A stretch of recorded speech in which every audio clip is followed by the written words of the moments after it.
Shares of Brinker International are moving to the upside this morning after reporting its fiscal fourth quarter results on Wednesday. The owner of Chili's and Maggiano's Little Italy saw a significant jump in fourth quarter sales driven by higher prices and traffic.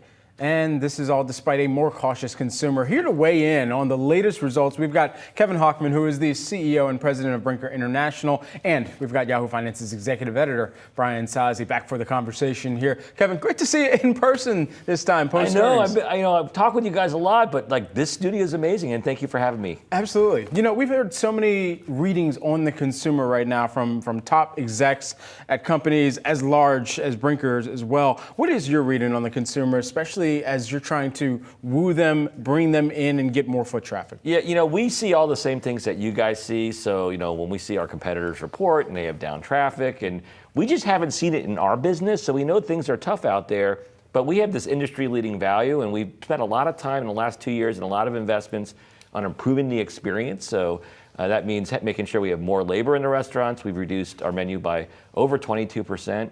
And we put also investments in the facilities. And that, with industry-leading value, has yielded an amazing experience. And that's why we grew traffic this quarter. And we've really been beating the industry for the past 2 years. And we've seen that accelerate in the last 6 months. I haven't seen a sales gain out of Chili's before like that, almost 15%.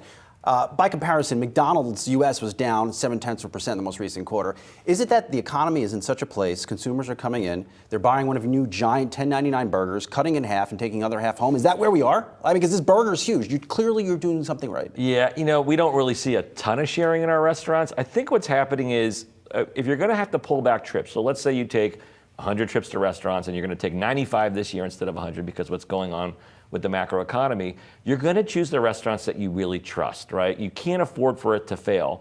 And so we're starting to build a reputation where, Chili's is back again, right? You'll see tweets and stuff and low key, when did Chili's get so good? And it's because those investments that we're making, the simplification, our 60,000 plus chili heads are doing an amazing job. And that combined with this amazing value, the $10.99, Big Smasher and our $10.99 value layer. It's a great name, man. I know you're bringing some of that expertise from marketing it over at KFC to name like that. Big Smasher? Sign up for that. Well, our guys were hearing in social media that people were really upset about, fast food prices.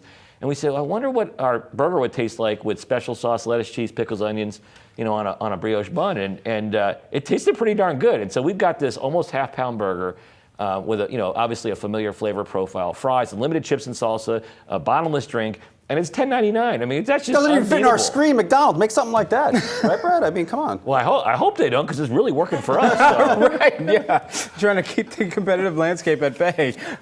As we think about the events that drive so many of these visits as well, and I know this gets us into the current quarter and a little bit of the estimates going forward, but you have an event like the Paris Olympics, which ultimately that drives foot traffic for a lot of places that are looking to have people convene together and eat, have a couple drinks as well. What type of lift do you see from events like that? And then how does that kind of really layer into the success that you would see at a Chili's or any of your brands? Yeah, well, certainly there are tentpole events where people will come and congregate, whether they're at a bar, NFL football's a great one. We have Sunday Ticket that'll start in a few weeks, right?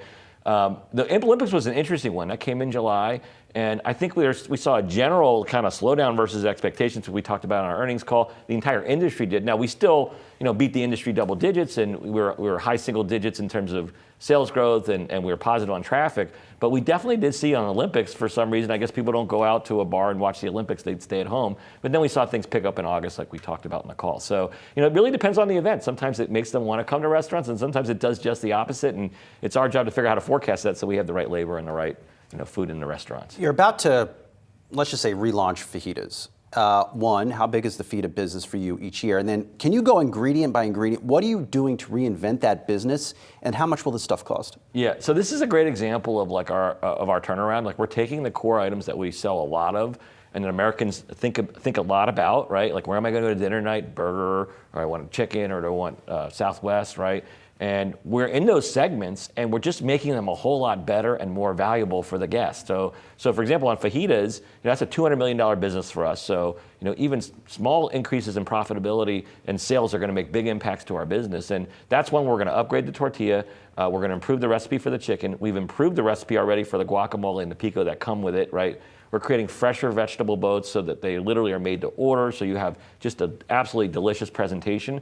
And then we're doing a couple of chili spins that you'll have to find out when it comes out in Q4. But it's going to be super exciting. And the point is like we're making all the core items a whole lot better, because we make the things better that people eat and drink all the time, they're going to come to you more often, and that's exactly what's happening right now. Lastly, speaking of fajitas and guacamole, it's been a big week for the restaurant industry.